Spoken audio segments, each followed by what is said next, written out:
Olá, amigo da Velocidade! Aqui quem fala é Renan Sardinha. Estamos começando mais um Fórmula Brother. Dessa vez, um programa especial em vídeo para você no YouTube e também no Spotify ou no seu agregador de podcast preferido. Um programa especial contando tudo sobre o GP da Emília-Romagna de Fórmula 1 que aconteceu no último final de semana lá na Itália, no Grande Prêmio de Imola. Falaremos também sobre Stock Car, falaremos sobre MotoGP e também um convidado muito especial falando aqui sobre a Porsche Cup, dentre outras coisas. Sem mais delongas, quero aqui dar uma boa noite ao Guilherme Sardinha, nosso parceiro de sempre. Diga aí um olá para o nosso internauta, para o nosso ouvinte. Diga lá, Guilherme. Muito boa noite, pessoal. Excelente estar aqui com vocês de novo. Muito bom estar nesse nosso segundo programa de vídeo aí, falando dessa segunda corrida da Fórmula 1 do ano. Excelente estar com um convidado especial aqui. E vamos que o assunto é longo. Bacana, bacana, Guilherme. Antes de apresentar o nosso querido Bruno, lembrando aqui que duas das vozes que estão sempre no nosso Fórmula Brother, o Alex Varmelin e também o nosso querido João, não estão aqui hoje por questões profissionais, então tiveram que se ausentar, mas estarão aqui no programa da próxima semana. Mas sem mais delongas, quero apresentar aqui meu parceiro Bruno de Castro, ele aí que tem um Instagram sobre carros, né? O Bruno de Castro Motors. Diga aí, Bruno, boa noite, se apresente aí para o nosso telespectador. Olá, pessoal, boa noite. Primeiramente, eu quero agradecer a todos pelo convite de estar aqui realizando essa matéria, estar aqui com vocês, conversando nesse bate-papo. E, pessoal, o que não pode faltar nessa ligação, né, nessa matéria, é velocidade. E eu estou com uma expectativa muito boa sobre essa conversa. Eu sou copywriter automotive, eu tenho uma página voltada a assuntos automobilísticos. E é isso, pessoal. Muito obrigado. Não, bacana. Ô, Bruno, eu quero começar o programa com você, né? Deixa aí o Guilherme também para perguntas. Você falou que é copywriter autônomo. O que você faz, cara? Explica aí para o nosso público. Então, copywriter automotive é uma pessoa que realiza textos persuasivos de forma técnica e que vai conquistando o leitor em torno da redação. Entendi. Rapaz, você tem essa carinha de... E já calma aí, já fazendo minha pergunta aí. Bruno, qual que é a diferença, então, de um copywriter automotive para um vendedor de palco? Vamos lá, por favor, explica para o nosso público essa diferença. Então, o vendedor, ele está muito assim, ligado ao preço, em conquistar o cliente, em questão de promoção, naquela, digamos assim, tem aquele famoso papo de vendedor. Mas assim, o copywriter automotive, ele vai conquistando aos poucos o leitor, de forma que ele, tipo assim, conquistando o leitor em volta da redação. E assim, que ele sinta interesse, que ele sinta prazer em ler essa matéria, determinada matéria. Que bacana. Excelente, você é aquele que planta a sementinha para a gente fazer aquela dívida no futuro, né? Tá bom. Ele é o culpado. Tipo isso. E eu acho, Bruno, que você não faz reportagem de Celta, né? Mas deve fazer reportagem de uns carros um pouco mais caros, né? Cara, incrível, porque assim, eu falo sobre tudo. Tem todo tipo de lançamento de Onix, inclusive a gente realizou uma matéria, Localize Experience, no qual a gente realizou uma viagem e alugamos um carro para a gente poder chegar em determinado, né, no nosso destino.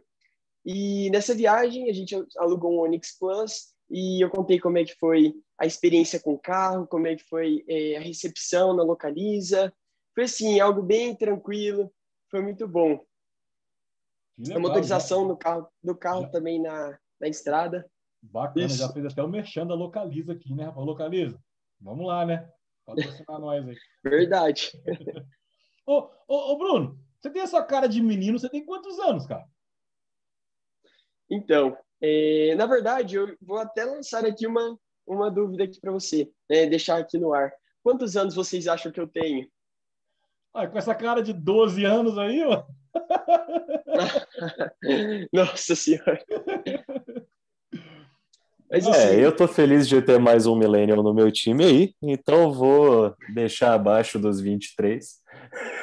Milênio Vou nada, que colocar aí uns 20 você não nasceu aninhos depois do cravado. ano Pelo 2000. Localiza Experience acima dos 18. Então, assim, vou colocar uns 20 aninhos. Mas calma aí, pessoal, por incrível. Ah, ô Guilherme, vamos à história de outro milênio. Não tem essa, não. Você não nasceu no ano 2000. Millennial é até 95. Ah, Fica até a informação para o 95. nosso ouvinte. 85 a 95. Informação para o nosso ouvinte. Tá Essa galera certo. de hoje em dia é geração Z, se eu não me engano. Não 85 me também é confunda isso com eles, mesmo. não. beleza. Olha que coisa. Joia. Diga aí, Bruno, qual a tua idade, meu querido? Pois é, pessoal, eu tenho 16 anos. O pessoal, Olha assim, só. sempre pensa que eu tenho sou um pouco mais velho, mas assim, eu tenho 16 anos. Poxa, olha que legal, um menino aí de 16 anos criando um conteúdo super legal no Instagram. Diga aí para quem está nos assistindo agora, como é que te encontram aí nas redes sociais, o que precisam fazer para encontrar o Bruno de Castro? Então, pessoal, no momento a gente está somente no Instagram, mas futuramente a gente vai abranger a um canal no YouTube e uma página na internet. Mas no momento, minha página no Instagram se chama brunodecastro.motors. A gente sempre apresenta novidades do meio automobilístico, relaciona tudo a carro. É bem interessante, indico mesmo vocês acompanharem. Muita dedicação. Bacana, bacana. Aqui tenho certeza que no Fórmula Brother você vai ter uma audiência gigantesca. Eu acho que a minha mãe, a minha tia, a minha avó vão te seguir. Falando nisso, fui cobrado no último Fórmula Brother que não mandei um beijo para minha mãe. Mãe, beijo. Dona Márcia, minha avó também, Dona Márcia, outro beijo. Dona Eva, outro beijo. Todo mundo me cobrou beijo, eu não mandei beijo. Pronto, já mandei, já paguei este mico online e está gravado no YouTube. Mas, pessoal, vamos lá. Sem mais delongas, Bruno, muito legal o teu trabalho, mas eu quero saber se você entende de automobilismo, entende de corrida. Esse final de semana tivemos o Grande Prêmio da Emília-Romagna, disputado no circuito de Imola, lá na Itália. Foi um grande prêmio caótico, muito bom. Tinha tempo que a Fórmula 1 não emplacava assim, duas corridas emocionantes, com mudanças na parte da frente, na parte do meio, na parte de trás, e reviravoltas que aconteceram de forma muito interessante. Tudo isso aconteceu já no sábado, no treino classificatório, quando o Carlos Sainz, por exemplo, da Ferrari, a Ferrari estava andando muito bem no final de semana e ele largou lá atrás, ele não foi bem no treino, largou na 11ª posição, a Alpine com Alonso lá atrás também, o Vettel seguindo um calvário gigantesco, enfim, largando lá atrás para uma corrida que prometia ter algumas mudanças. Porém, Guilherme, aconteceu aquela coisa que todo fã de automobilismo sonha, que é, antes do GP, a gente ter aquela seguinte informação dizendo que temos chuva no Grande Prêmio de Fórmula 1. Diga aí, Guilherme, as suas primeiras impressões do Grande Prêmio da Emília-Romagna de Fórmula 1. Grande prêmio maravilhoso, como você falou. Acho que não temos nada a reclamar desse final de semana. Domingão com surpresa incrível, que é essa chuva. E o melhor de tudo é aquela chuva de incerteza, você não sabe se chove de verdade, se não chove, qual pneu que vai de chuva. A melhor das chuvas, eu diria, aquela que levanta o óleo da pista e deixa só o spray de água perfeito. Melada. Exatamente. Queria muito a presença do Alex aqui com a gente hoje para eu falar que não me surpreendeu nem um pouco o que o Vettel fez nesse final de semana, mas com relação ao resto do grid, concordo. Foi um grid bem maluco. Hamilton, para variar, fez uma corrida maravilhosa, não tô nem aí, que rodou e foi parar em nono. Quem conhece sabia que era questão de 4 a 5 voltas para fazer, o que o computador indicava que precisava de 12. Verstappen levando a competição lá em cima hoje em dia, eu acho que Verstappen colocou esse degrau para cima que a Fórmula 1 precisava. E fica aquilo, a Mercedes prova que tem carro, a Red Bull prova que tem piloto. Não importa quem dirija o segundo carro da Mercedes, vai dirigir bem. O Russell já provou isso, o Bottas prova regularmente isso, com que ele seja qualquer coisa que ele faça, né? Mas Red Bull não é assim, a gente sabe que você precisa de um Max Verstappen para levar lá para frente. E a gente tendo uma surpresa muito boa. Exatamente. A corrida ela foi muito interessante do início ao fim. O Max Verstappen, como o Guilherme falou, ele está colocando a competição lá em cima. O próprio Hamilton já disse que tinha tempo que ele não era tão desafiado dentro de uma corrida. E agora, como as equipes já estão com os olhos lá em 2022, e a Red Bull pensou muito em 2021 ainda para levar esse último ano do nome Honda na Fórmula 1 ainda para o alto do pódio, talvez não brigar pelo título, porque a gente sabe que a Mercedes é muito superior, mas elevando a competição. Hoje, na largada de domingo, o Max Verstappen fez uma excelente largada, já pulou na ponta, ele que largou em terceiro, atrás do Sérgio Pérez, o seu companheiro, e também do Lewis Hamilton. Na largada, ele assumiu a ponta, foi distanciando, e quando a chuva foi parando, né, o asfalto foi secando, o Hamilton, que tem um carro muito superior, foi chegando mais próximo. Mas, Guilherme, eu vejo que você tocou no assunto do Hamilton batendo, indo para nono. Hamilton errar é uma raridade, né? Isso aconteceu, mas a capacidade dele de voltar lá de trás para frente é incrível, né? Digo aí também o Bruno, o que você acha do Hamilton? Porque Não, mas assim, eu fantástico. queria falar sobre o erro. O erro foi o erro mais lindo que eu já vi na Fórmula 1. Ele parando naquela brita com pneu suficiente fora dela para ele sair da brita de pneu slick foi uma das manobras de ré. O cara sabe muito pilotar um Fórmula 1. Até para errar, o cara sabe muito o que está fazendo. Você vê que ele vai tentando frear, ele vê que tem um chãozinho ali sem brita, dá uma aceleradinha, falou, opa, parou 3 pneus fora, agora dá para voltar para a corrida. O cara é um gênio. Quem viu ele saindo sabia que era questão de tempo a volta. Não foi igual Exatamente. qualquer outro rodando assim, acho que, né? O checklist ali de bingo em todas as curvas que você pode rodar em Imola, o nosso Checo Pérez conseguiu fazer esse bingo. Então, assim, você pega que o Hamilton, essa é a diferença, né? E eu ouvi uma entrevista dele hoje dizendo o que ele pensou na hora que ele foi saindo da pista. Né? Ele viu chegando o muro, foi virando e ele diz na entrevista que calculou o espaço que dava para fazer a curva. Só que bateu com a asa no muro. Ele diz que não conseguiu dar ré muito rápido, mas a gente vê um monte de piloto cabeçudo, fica 3 dias para dar ré no Fórmula 1, que é muito difícil mesmo, mas ele conseguiu fazer aquilo, voltou para a pista, ainda deu muita sorte. Ele deu muito. A gente vai falar um pouquinho ainda mais sobre o acidente do Bottas com o George Russell, mas ele deu muita sorte. O acidente aconteceu logo depois, deu tempo dele ir para o box. Bruno, acabei que não perguntei para você sobre Fórmula 1. O que você diz aí sobre os carros atuais, sobre os pilotos, para quem que você gosta, o que você acha aí hoje do maior do grid, hoje, Lewis Hamilton? Diz aí um pouquinho da sua percepção. Então, cara, eu sou team Mercedes, eu curto muito os carros da Mercedes, eu sou realmente fanático por tudo.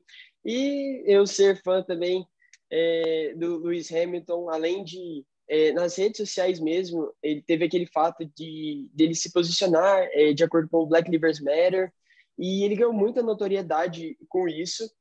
Eu acho isso assim, muito interessante, também curto muito o Ayrton Senna, e assim, por mais que eu não tenha vivido na época dele, eu sou assim, ele tá no meu coração para sempre, porque eu assisti as séries da Netflix com ele, estudei um pouco sobre ele, a vida dele, o fato dele ser bem patriota com o Brasil, eu acho assim incrível, e a história dele também me chama muita atenção. Esses meninos de 16 anos, né, não viram Michael Schumacher, não viram Ayrton Senna, não viram Alain Prost, né, mas, enfim, se contentaram com Felipe Massa e Rubens Barrichello. Vamos lá, para continuar com o nosso programa de hoje. Gente, continuando aí na Fórmula 1, eu quero destacar e depois chutar um piloto. Quem assistiu o programa, quem ouviu o programa de quinta-feira lá no Spotify, viu que eu apostei claramente numa dobradinha da Red Bull. Fui zoado pelo Guilherme e pelo Alex, que não acreditaram nisso. E por alguns instantes eu pensei que poderia acontecer depois do treino classificatório, quando o Sérgio Pérez largou em segundo, o Max Verstappen em terceiro, mas aí o nosso querido Checo Pérez deu checklist lá em todas as curvas do circuito, rodou, terminou a corrida lá atrás, né? Estou a classificação aqui, o Pérez terminou em 11º, né? 12º, né? Mas teve a punição do Kimi Raikkonen. E, enfim, não pontuou. Até certo ponto na corrida, a Red Bull estava assumindo a liderança dos construtores, algo que não acontecia já há muitos anos. E desde a época da era híbrida, a Red Bull não assumia a liderança dos construtores. E desde 2018, uma equipe que não é Mercedes poderia assumir a liderança. Na época, a Ferrari de Sebastian Vettel tinha assumido a liderança no Mundial dos Construtores. E o Pérez, mais uma vez, mostrou para o Helmut Marko, o dono da Red Bull, que vai sofrer muito na mão dele. Helmut Marko não é um cara conhecido pela paciência. O Albon sabe disso, o Gasly sabe disso, né? E o Pérez, que está trazendo muito dinheiro, pode ser que tenha um pouquinho mais de paciência para ele. Mas essas coisas vão pesar muito para o lado dele se ele continuar com esses erros.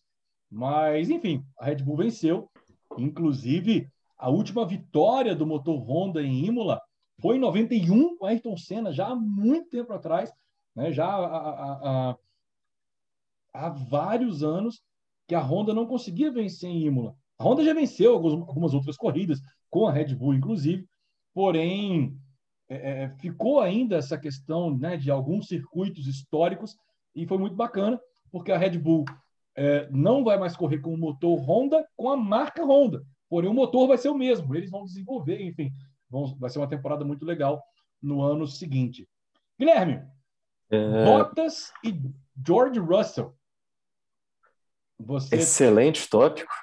Só queria trazer um fun fact aí ainda nessa questão da motorização dos grandes prêmios do Grande Prêmio de Imola, né, da Emília-Romagna. Ele, como nossos ouvintes sabem, é um prêmio que retornou, né? Ele é um prêmio que não acontecia desde 2006.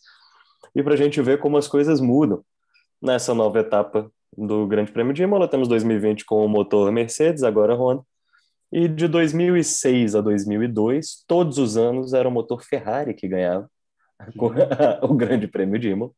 Pula-se o ano 2001 com uma Williams. Depois voltamos a mais 3 anos consecutivos de Ferrari.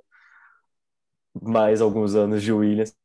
E assim, são carros que hoje em dia você, infelizmente, não tem um grande destaque. A gente aí vai ter um grande destaque para o Leclerc, eu acho que mais do que para a Ferrari em si. Eu acho que o Leclerc merece uma bandeira muito grande aí.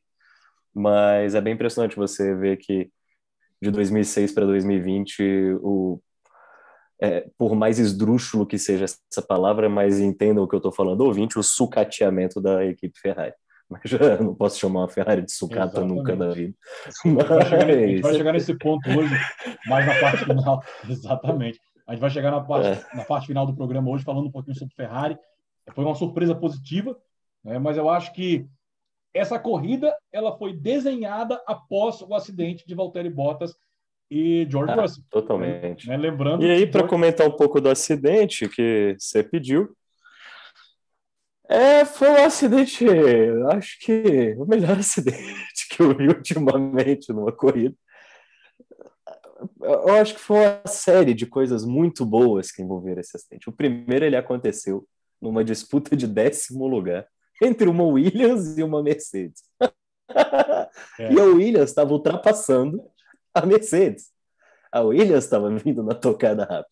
Isso foi uma coisa que eu acho que nem a galera da Williams estava acreditando. Exatamente. E aí a gente vê numa sequência que tem uma distância que cabe 3 de mim, eu não sou uma pessoa magra, entre os dois carros. E o George Russell ainda consegue sair da pista. Patina, explode junto com o Bottas na parede, sai puto, tira a luvinha, dá um tapa na cara do Bottas para terminar a desmoralização em rede internacional, provando que quer muito aquela cadeira da Mercedes. E assim, eu acho que era isso. E o Bottas não estava entendendo nada. O Bottas chegou no pit lane e aí ele foi entender que o Russell já tinha tweetado falando que a culpa era do Bottas e blá blá blá. Ele foi entendendo na entrevista com a Mariana Becker. Ele nem sabia que isso tinha acontecido já. Acho que assim, que passo a passo de um acidente maravilhoso, assim. nenhum ferimento grave, um excelente momento de humilhação pública. Acho que é aquilo que o brasileiro gosta de ver na televisão, né? Exatamente. Essa batida, ela foi emblemática, porque o George Russell, para quem não sabe, ele é membro da Academia Mercedes de piloto. Então, ele é, na linha sucessória, vamos dizer assim, pós-Hamilton, o George Russell, ele é o cara que vai assumir o assento da Mercedes. Para quem assistiu a temporada do ano passado, principalmente a corrida do Bahrein, aonde aquela corrida, a segunda do Bahrein, onde foi o oval, pós-corrida, pós-corrida, todo mundo ficou pensando assim, poxa, será que o Hamilton não precisa nem voltar para Abu Dhabi, o George Russell poder correr? Porque ele fez uma excelente corrida. Ele não ganhou a corrida por erro da Mercedes. Lá no pit stop, colocou o pneu errado, depois o pneu dele furou. Enfim, ele deu um show no Valtteri Bottas. Ele foi muito superior ao Valtteri Bottas. E ele não pode se comparar ao Hamilton. Ele teve que se comparar ao Valtteri Bottas naquele dia. Ele tinha o mesmo carro. E deu um banho nele. E ontem, como a Williams, é claro que o Bottas estava enfrentando algum problema, e a Williams também estava muito bem.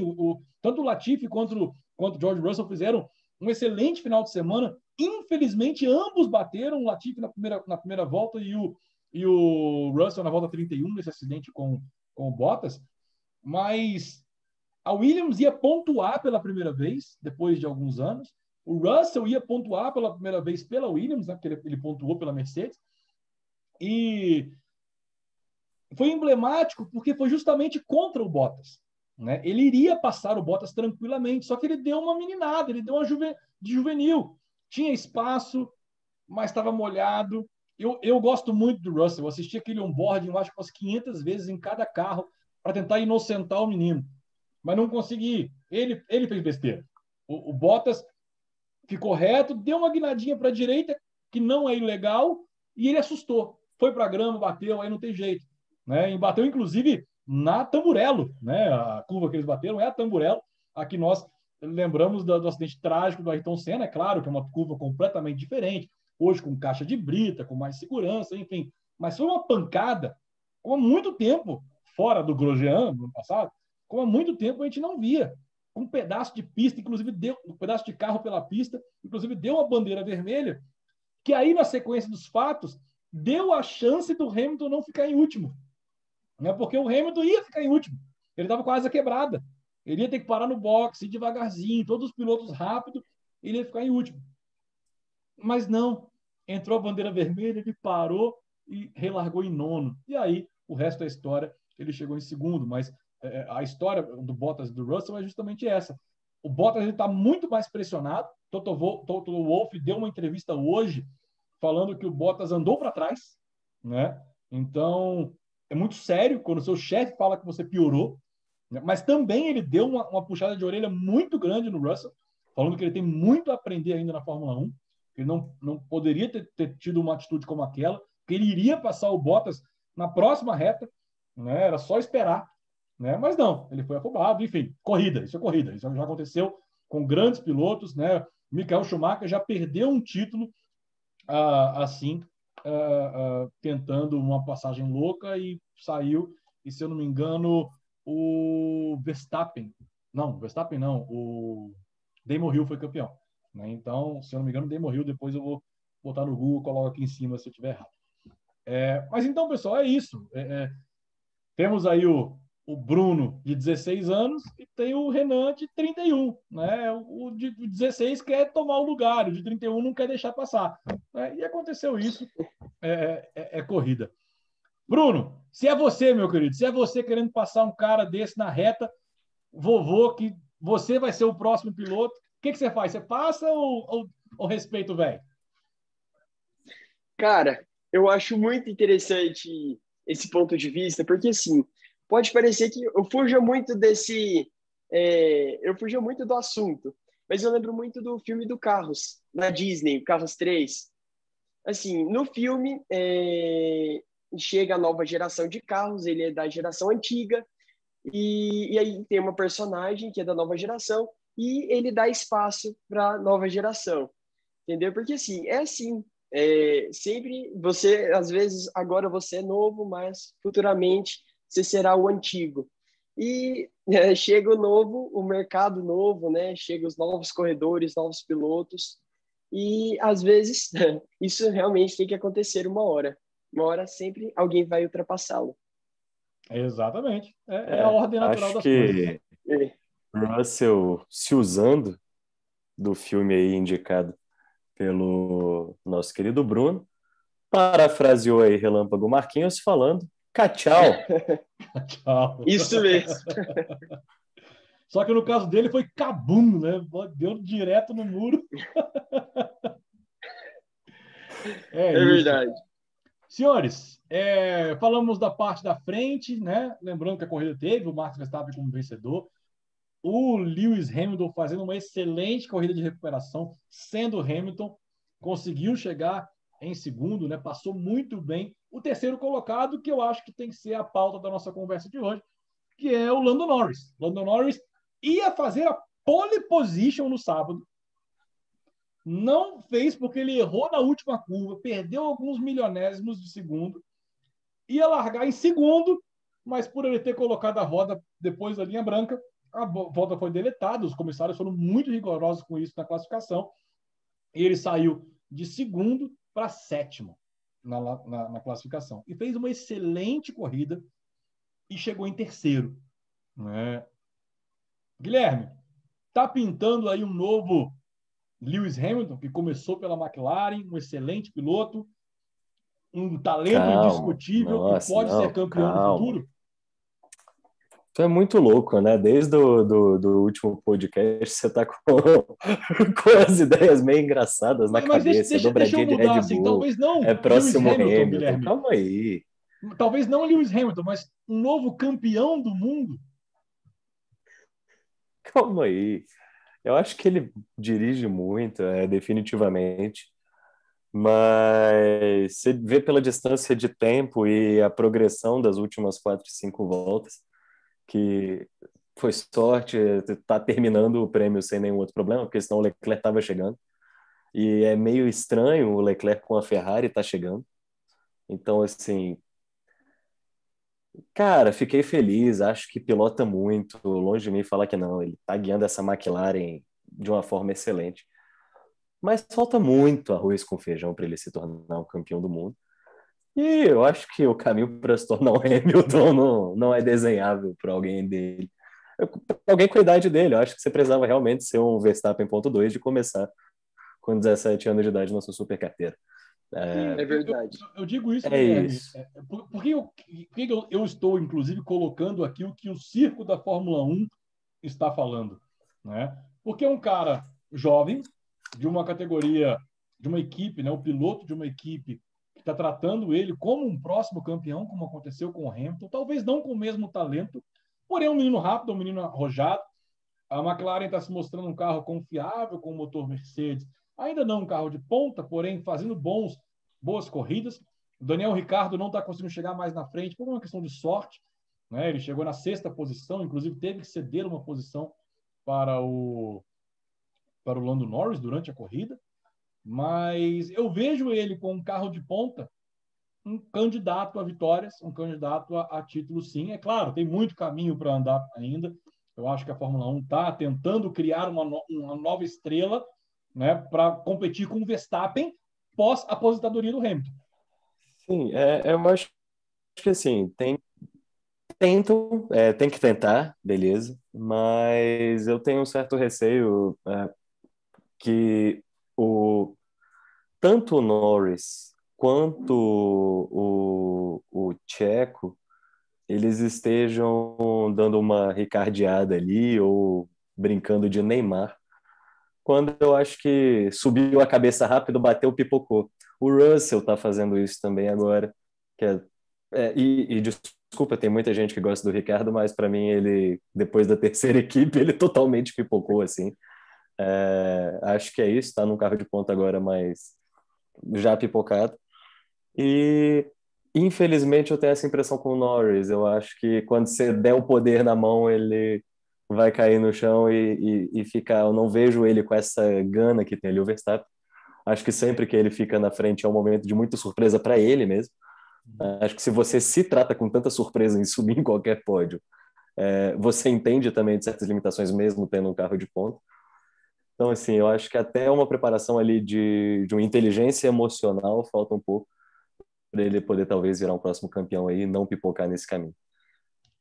Faz sentido, faz sentido. Eu não discordo, apesar de achar que ele ainda está um passo um pouquinho acima desse de limitações tão grandes. Eu acho que são pequenas limitações, que ele ainda é jovem. Mas, enfim, o tempo dirá, né? Vamos dizer, Hamilton deve ter aí mais essa temporada e a próxima, no máximo, e aí a nova geração entra de vez, e as cartas vão ser embaralhadas novamente na temporada do ano que vem. Assunto Ferrari, né, que a gente já tocou aqui, surpreendeu, né, principalmente por ser o carro que né, um carro muito ruim, não confiável. Foi muito legal, porque o autódromo Enzo e Dino Ferrari é o autódromo da família Ferrari.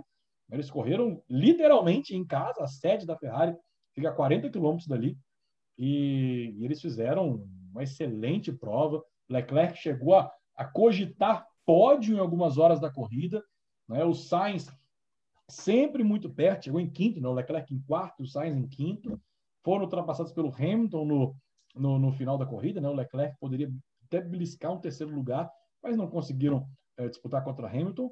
Uma surpresa muito grande, né, Guilherme? Cara, com certeza. Impressionante. Eu acho que o que eles estão tirando da Ferrari é impressionante. Continuo discordando do Binotto de ser o segundo melhor motor do grid. Acho que aquele ali estava muito louco. Mas bem impressionante. Eu acho que assim, eu fiquei muito impressionado com relação à Ferrari no Carlos Sainz. Soube segurar o carro muito bem, mesmo sem conhecer, na segunda pista de chuva. O Leclerc, ele dirige maravilhosamente bem na chuva. Então, acho que assim, ele provou mais uma vez que segura o carro de um jeito que só ele segura essa Ferrari. Tira o máximo possível em curvas, o que é importante na chuva, não é potência, é saber tocar o motor e fazer curva. Então, acho que assim, o Leclerc deu uma aula de pilotagem. Era questão de tempo para ele talvez chegar no Norris ali, a gente ter mais uma briga interessantíssima. Ou, né, que só uma sorte ali de faltando 3 voltas, uma bandeira vermelha, igual a gente está acostumado aí numas loucuras dessa nos últimos tempos. Mas eu acho que a Ferrari surpreendeu muito. Tá bem impressionante. Eu acho que eles estão realmente ajustando muita coisa, sendo bem usados para testar coisa antes de 2022. Foi uma corrida surpreendente. Eu fiquei bem surpreso. O Alex hoje estaria jogando na minha cara com certeza isso, ainda bem que ele não está aí. Ponto 2 aí da história. Bacana, bacana. Eu fiquei muito feliz também. A Ferrari foi consistente, isso que foi melhor. E não foi somente na corrida, foi no seco também, na classificação, foi muito consistente. Bruno, você é um cara mais novo, né? Nós já estamos aí numa sequência de 8 anos da Mercedes. Então, quando a Ferrari estava ganhando, né? Você ainda era uma criancinha mais novo do que minha filha, que tem 6 anos de idade, né? Mas a Ferrari é um ícone da Fórmula 1, né? Todo mundo que fala sobre Fórmula 1 fala também sobre a Ferrari, as histórias se confundem. O que você mais gosta das histórias que você já ouviu da Ferrari? Então, quando vem na minha cabeça a Fórmula 1, eu sempre lembro, domingo de manhã, era meio que tradicional. Meu avô curtia muito carro, Fórmula 1, meu tio também, cara, todo domingo, sim, que tinha Fórmula 1, de manhã a gente acordava cedo e assistia. Meu tio vinha aqui para minha casa também, a gente assistia pra caramba. E assim, eu acho que a Ferrari é uma equipe muito tradicional.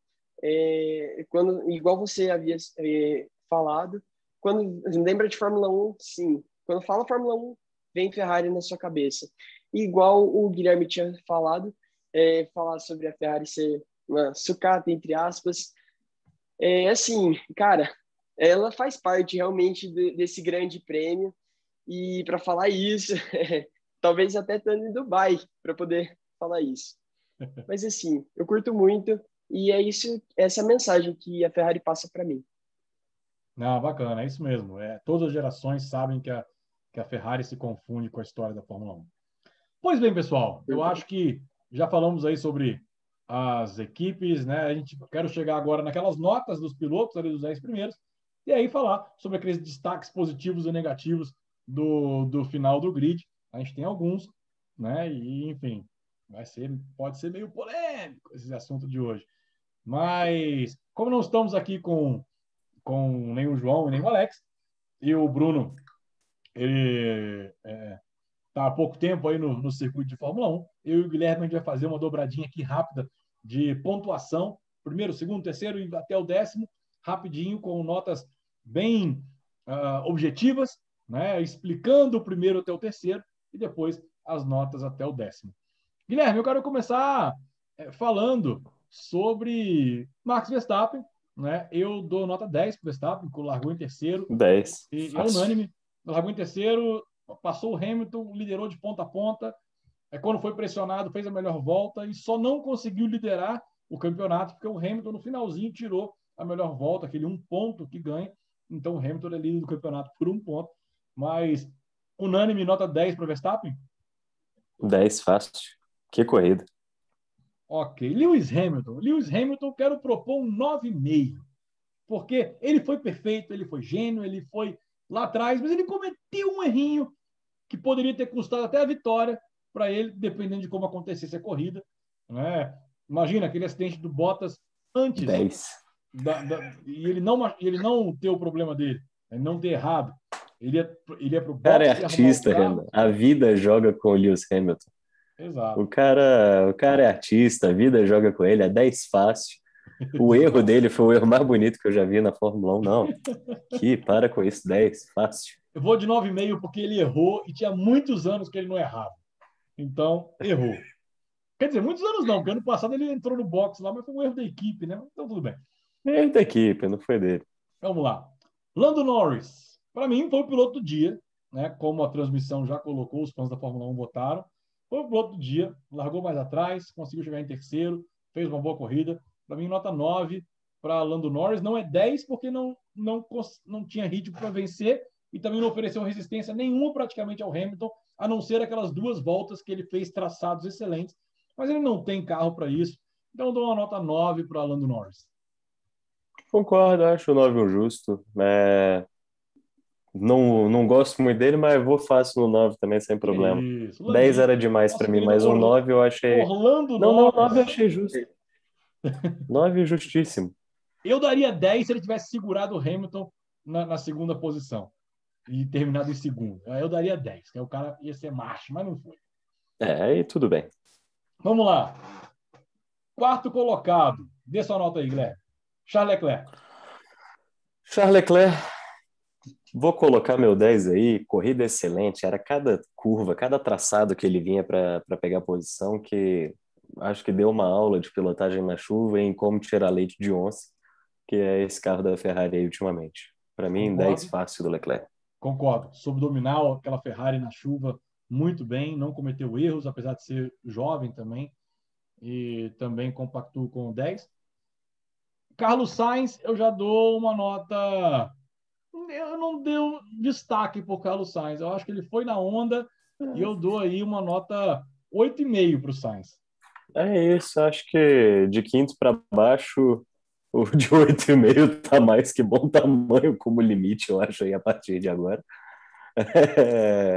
Sem muitos destaques, concordo, fácil, 8,5 justo, e olhe lá, um 8, chorando 8,5, aquele que você reclama na professora. Entendi. 6º colocado, Daniel Ricciardo. Apesar Daniel de ter largado Ricciardo. ele largou na frente do Norris, porque a volta do Norris foi deletada. E ele não fez uma boa corrida, não andou no mesmo ritmo do Norris, teve que deixar o Norris passar. E se um piloto tem que deixar o outro passar e não consegue acelerar, desculpa, é nota 6. Eu vou colocar aí um 6,5, na verdade, por ele ter aceitado isso de uma forma tão tranquila. Entre a equipe pedir para ele deixar passar e ele deixar passar, foi uma decisão muito rápida, e isso geralmente tem um problema em equipes. E eu imaginava uma postura pior do Ricciardo, acho que tenha julgado ele mal. Então, vou dar um 6,5 aí, acho que foi uma excelente postura.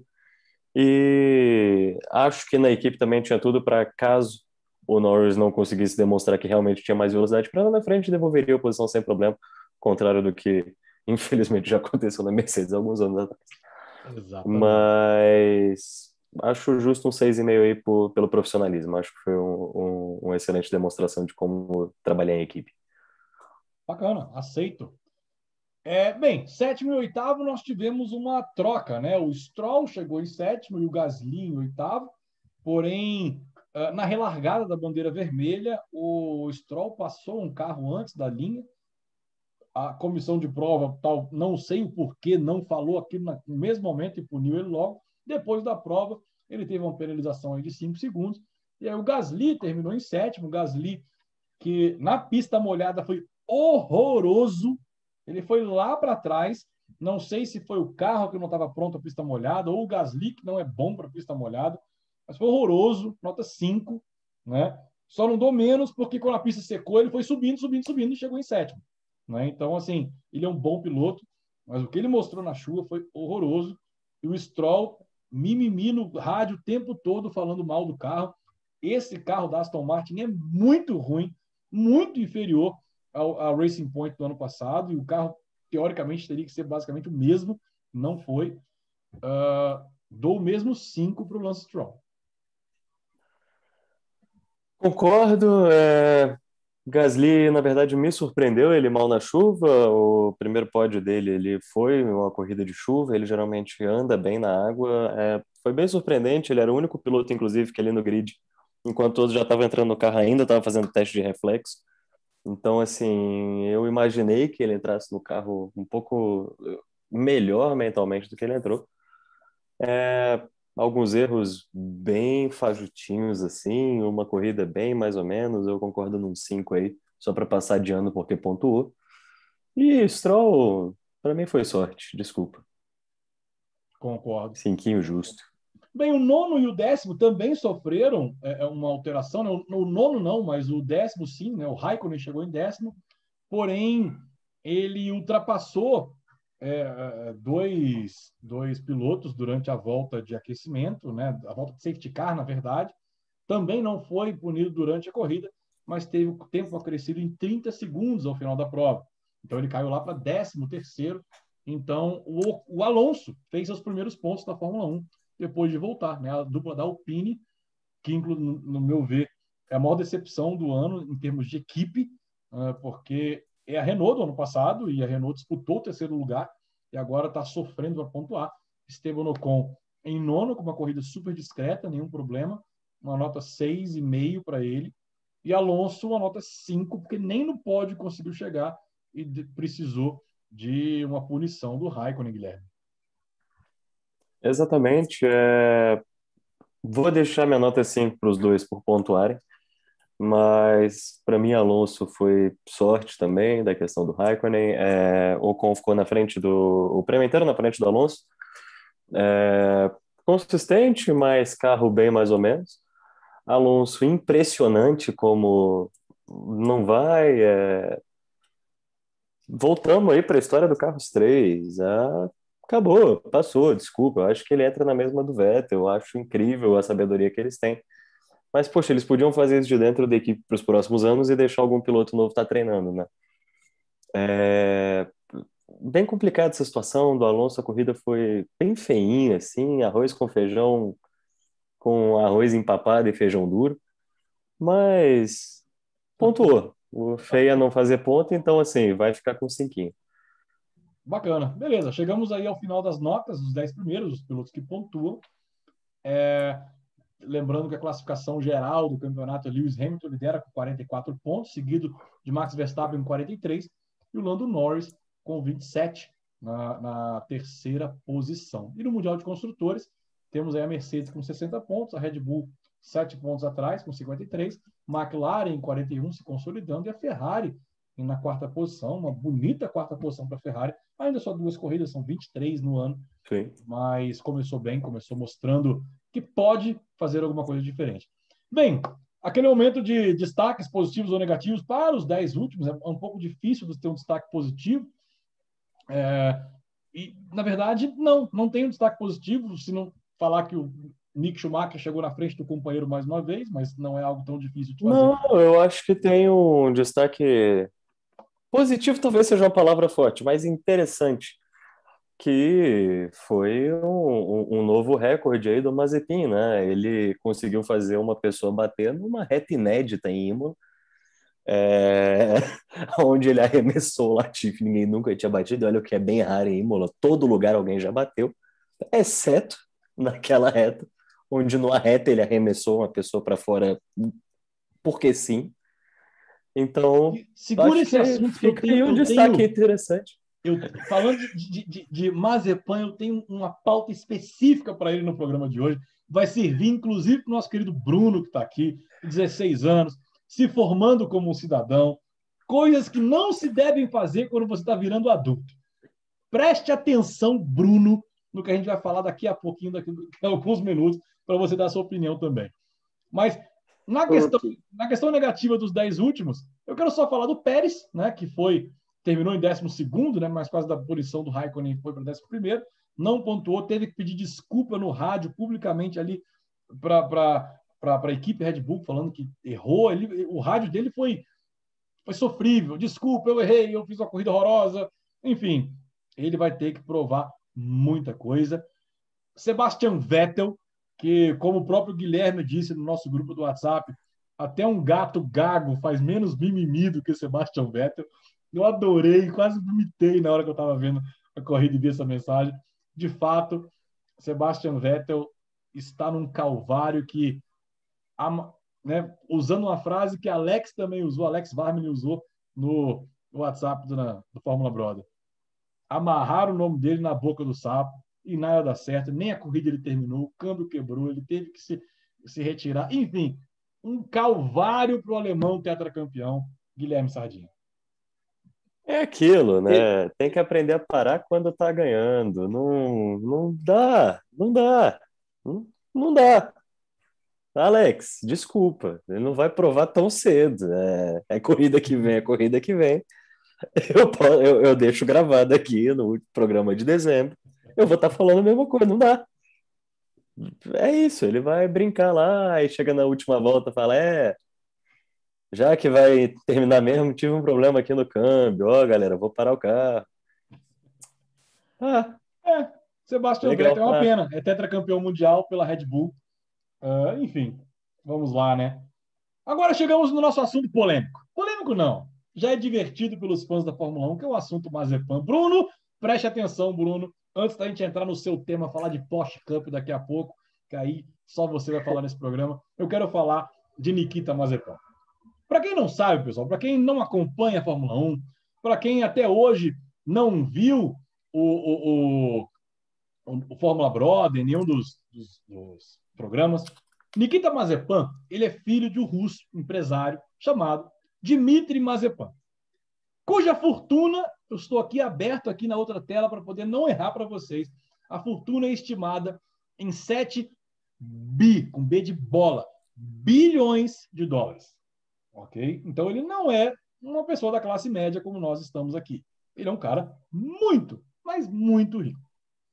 E ele deu 20 milhões de dólares para a equipe Haas de Fórmula 1, que está passando por um momento muito ruim, e falou: beleza, 20 milhões, meu filhinho é piloto. O Nikita Mazepin, ele veio das categorias de base também, ele não é um piloto na categoria de base que era ruim, mas ele é doido, ele é uma pessoa que não tem a sanidade mental para correr num carro de Fórmula 1, que você precisa ser uma pessoa madura. Ele lá, na época da Fórmula 3 ainda, ele foi punido de uma corrida porque ele deu um soco na cara de um adversário, né, ao final da corrida. Né? Então, assim, não é algo que você vê num piloto de Fórmula 1 sempre. Ele, no final do ano passado, depois de ser anunciado pela Haas, teve aquele vídeo polêmico dele pegando nos seios da menina. Depois a menina falou que não tinha problema, mas enfim, foi um vídeo que foi exposto publicamente, né, e não aconteceu nada, né, a própria Haas falou que condenava, mas enfim, papai está dando muito dinheiro, não pode tirar ele de lá. Mas ele é um piloto que não se adaptou à Fórmula 1. No Grande Prêmio do Bahrein, a primeira etapa, ele rodou em todos os treinos de sexta-feira, rodou no treino de sábado, treino livre de sábado, rodou na classificação e rodou na primeira curva e bateu da corrida de domingo. Em Imola, ele rodou em todas as sessões do final de semana, nos 2 treinos de sexta, no treino de sábado, na classificação de sábado. Ele não rodou na classificação de sábado, ele só saiu da pista. E na corrida, ele rodou. Mas na corrida ele não só rodou, como ele tirou o Nicola Latifi da Williams na primeira volta. Na primeira volta. Numa barbeiragem ridícula. Né? E, enfim, está sendo protegido pelo dinheiro que tem. Né? Não foi punido. Ele perdeu pontos na corrida do Bahrein pela pichotada que ele fez. Porém, ele não está sendo punido, está sendo protegido. Ele é um cara que a Mariana Becker foi dar uma entrevista no sábado, porque no sábado ele também tirou a possibilidade do Giovinazzi fazer um tempo melhor. Existe um acordo de cavalheiros na Fórmula 1, onde se você está na classificação e está na frente, alguém está na frente, você não pode ultrapassar, a não ser que exista uma negociação entre vocês na pista. A pessoa afaste, deixe você passar, o que não aconteceu.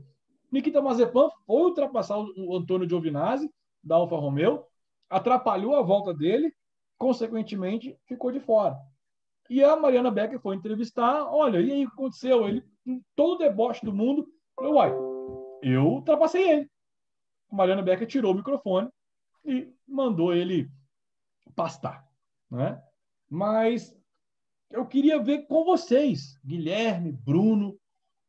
O Bruno tocou no assunto do Lewis Hamilton, que engajou em causas sociais do ano passado, Black Lives Matter, a questão do We Race as One, que a Fórmula 1 usa como todo mundo igual, contra o preconceito racial, preconceito LGBT, né? Enfim. E um cara fazendo isso no circo da Fórmula 1. Qual a opinião de vocês? Bruno, o que você pensa sobre isso? Você, um menino de 16 anos, chegando agora, daqui a pouquinho na vida adulta. Eu acredito que, assim, o esporte, por mais que a gente tem que considerar o esporte realmente como um esporte, quem perdeu, quem ganhou, tá ok. Mas, assim, como nós somos humanos, claro que a gente às vezes fica triste quando alguém perde, quando alguém ganha, mas, assim, não, quando alguém ganha, a gente fica feliz mesmo. Mas, assim, agora partir para agressividade, isso foge do contexto do esporte. Aí já infringe o direito do outro. Então, assim, o respeito é uma coisa muito importante no esporte. E ele tem que ser prevalecido acima de tudo. Porque se o esporte está acontecendo, é justamente porque o respeito está prevalecendo. E não pode quebrar ele. Com certeza. Eu concordo, acho que a conta da Haas não fecha. Eles economizam em piloto caro e engenheiro. E quer dizer, engenheiro só tem mecânico. Para gastar 6 carros por final de semana. A conta deles não está batendo, a gente vai falar daqui a pouco também do Schumacher. Mas no Mazepin, em geral, dá desgosto falar dele, não faz sentido para o esporte, ele é um péssimo ser humano, ele não tem espírito esportivo. É isso, está protegido pelo dinheiro, acho que não faz sentido. Mas também a gente não vê outra coisa acontecendo, a não ser ele continuando, porque a Haas precisa do dinheiro do pai dele. Então, assim, Exatamente. bem complicado, essa conta não está batendo. Exatamente. E, assim, o mundo da Fórmula 1 já baniu pilotos. Né? O Yuki Ide, em 2004, por exemplo, quando correu pela Super Aguri, durou somente 4 corridas. Né? De tamanha era a incapacidade de pilotar um Fórmula 1. Você pode pilotar outras categorias bem, como ele fez boas corridas, porém polêmicas também na Fórmula 2. Mas o Fórmula 1 é a principal categoria mundial. Se você não dá conta, você não pode correr. Né? E a Fórmula 1 decidiu caçar a superlicença do japonês Yuki Ide em 2004. Será que vão ter essa mesma capacidade de fazer isso hoje em dia, de um menino que vale 7 bilhões de dólares para o pai dele? Então é algo que a gente vai ter que É pensar. complicado, a gente vai ter que esperar aí pelos próximos passos. Mas, fechando minhas considerações finais aí no grid, ali no finalzinho, só para a gente poder passar para o encerramento do programa, que eu acho que está ficando um pouco longo para o nosso ouvinte. Schumacher decepcionando mais uma vez, pô, quebrar na saída do box. Tu acabou de parar, trocar teu carro inteiro, tu explode na saída. O Vettel deu muita sorte de ter conseguido sair do box a tempo, antes de fecharem o box. O problema foi que quando fecha um box, geralmente você fecha a entrada e não a saída, mas o garoto conseguiu explodir na saída do box, sozinho, esquentando o pneu. Gente, você vai pagar o preço. Eu não sei até que ponto você pode desenvolver um piloto e um carro para o ano seguinte, quando nem o carro nem o piloto conseguem se desenvolver. Então, assim, não tem muito o que fazer. Tsunoda revoltado o final de semana inteiro, só xingou no microfone. Mas é isso, a gente ainda não sabe o que vai acontecer com ele. Às vezes vai bem, às vezes vai mal. Segunda corrida, acho que tem que esperar um tempinho a mais aí. E o resto Exatamente. do grid, eu acho que não tem mais nada para comentar, não. Bem, senhores, o assunto Fórmula 1 passou. Próxima etapa, daqui a 2 semanas, GP de Portugal, lá em Portimão. Promete também uma boa corrida. No passado tivemos uma excelente corrida lá. Mas, enfim, estou esperando algo muito bacana da Fórmula 1 esse ano, que nos presenteou com 2 corridas muito legais.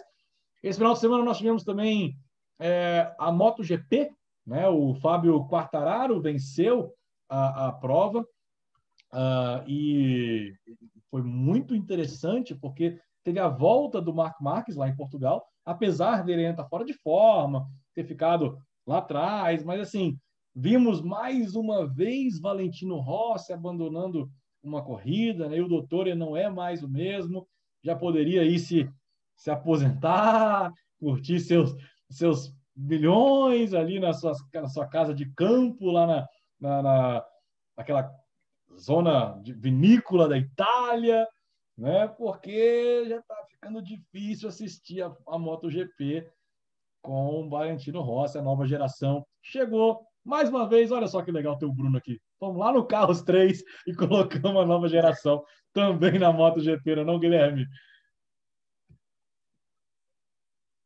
Está no mudo, Guilherme, está no mudo. Programa que. Ops! Programa que vai atender em todas as gerações. Acho que, inclusive, a Ana Luísa, a filha do Renan, vai adorar saber que a gente cita Carros 3. E é isso, mais um campeonato que.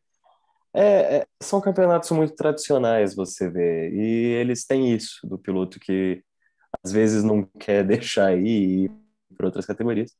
Mas acontece, é um auge muito curto, você só tem aí 15 posições numa Fórmula 1, um pouco mais no MotoGP, para os melhores pilotos do mundo. Sei que o grid tem 21, mas vou falar que são só 15. É, vocês fiquem aí com o mistério dos que não são pilotos suficientes para estar lá. Mas é isso. Eu acho que chega a hora da renovação, está demorando alguns entenderem isso, mas acho que a própria tecnologia que abarca nos veículos tira um pouco esses competidores do caminho ao longo do tempo. Exatamente. É isso, pessoal. Rapidinho aqui também sobre Fórmula Indy, tá? Minha pauta aqui, nós tivemos a etapa do Alabama estreando a Fórmula Indy, inclusive na TV Cultura, que vai transmitir a Fórmula Indy no Brasil. O espanhol, né, o Alex Palou, venceu a corrida com a Will Power em segundo e o Scott Dixon em terceiro. Tivemos a estreia do Grosjean, que terminou em 10º. Né? O vencedor, o Alex Palou, foi somente a segunda temporada deles, estreia pela Chip Ganassi, uma equipe tradicionalíssima da Fórmula Indy. E o Grosjean, ex-Fórmula 1. Vários pilotos da Fórmula Indy, inclusive, são ex-Fórmula 1, mas esse, o mais recente, terminou em 10º. Fez até uma prova interessante, figurou ali em quarta, quinta posição em alguns momentos, mas em 2 erros de pit stop ridículos, ele acabou perdendo posições mais à frente. Não tivemos nenhum brasileiro nessa corrida, nem o Tony Kanaan, nem o Castro Neves, nem o Pietro Fittipaldi. Eles só vão correr algumas etapas no ano. O Pietro somente os ovais e o Castro Neves e o Kanaan as corridas que eles quiserem. E já temos Fórmula Indy também, já no próximo domingo, em São Petersburgo, aonde você pode conferir na TV Cultura. Já aqui no Brasil, esse final de semana, finalmente temos a etapa da Stock Car. A Stock Car vai começar no Autódromo de Goiânia, aí na cidade do nosso querido Bruno. Vários pilotos disputando o título. Ano passado tivemos 10 pilotos na última corrida disputando o título. Esse ano temos a estreia de Felipe Massa na categoria. Temos a equipe própria do Nelson Piquet, para o Nelsinho Piquet correr. Enfim, temos Rubens Barrichello, Thiago Camilo, Ricardo Maurício. Enfim, um time de peso que já começa nesse final de semana. Transmissão na TV aberta pela Band e na TV fechada no Sport TV. Grande Prêmio de Goiânia no dia 25. E agora um assunto interessante, né? Para a gente finalizar nosso programa, o Bruno, nosso convidado aqui, ele está com uma ligação muito bacana na Oak Racing Team, né? Lá na Porsche Cup. Conta um pouquinho aí, Bruno, como é que foi esse relacionamento com o pessoal lá da Oak? Cara, às vezes assim, Renan, voltando um pouquinho a Stock Car que você havia citado, sinceramente, eu fiquei muito feliz quando eu soube que a Stock Car, a primeira etapa de 2021 aconteceria aqui na minha cidade. Vou, inclusive, estar torcendo pelo Felipe Massa, que é do Oak Racing Team. A etapa do Stock Car aconteceria no Paraná e foi, né, realocada para cá.